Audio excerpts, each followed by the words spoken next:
Well, we are finally here, the finale of Severance Season 2.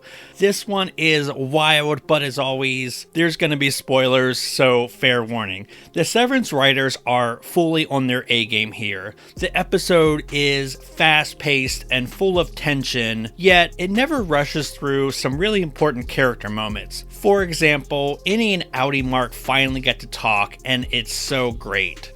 In this scene, the stakes are incredibly high, yet it's also very touching. Like when Mark talks about Gemma, it's just heart-wrenching. Speaking of, we get a really nice conclusion to Dylan, Innie, and Outie/Gretchen love triangle.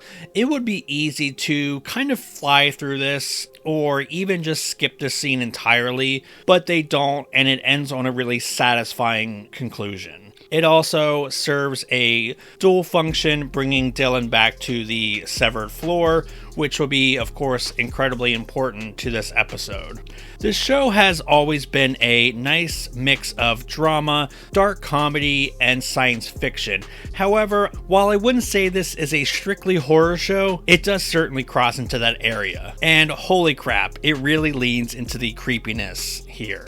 Like, that scene between Helly and James is subtly the most unnerving moment of the season. There are a lot of expectations going into this finale, and there are also a lot of moving parts put into meticulous place over the course of the season to get here.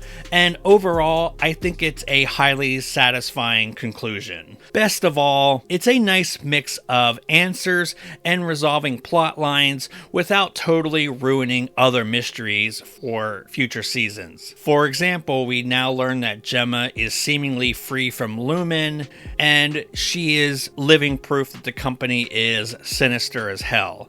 Yet Innie Mark doesn't follow Gemma out of Lumen and back to their lives.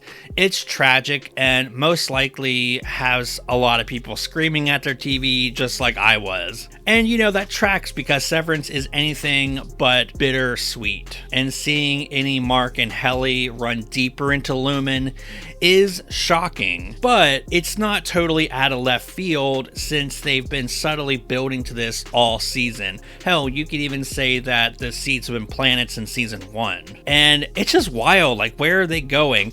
I love the freeze frame at the very end, which is overly grainy, and this certainly is evocative of like an old 60s, 70s sci-fi movie. Speaking of, the escape down a blood red hallway, holy crap, that is pure pulp science fiction to the max, and I loved it. Now, I want to save my full season review for later. It's been a really crazy week, so this one's going to be a little bit shorter than usual, but please weigh in the comments and let me know, like, what did you think of this season? Do you have a favorite episode? I am dying to know. And hey, while you're hanging out with me, and if you can't get enough of Severance, please check out my playlist of other Severance videos that I did, and I will see y'all in the next one.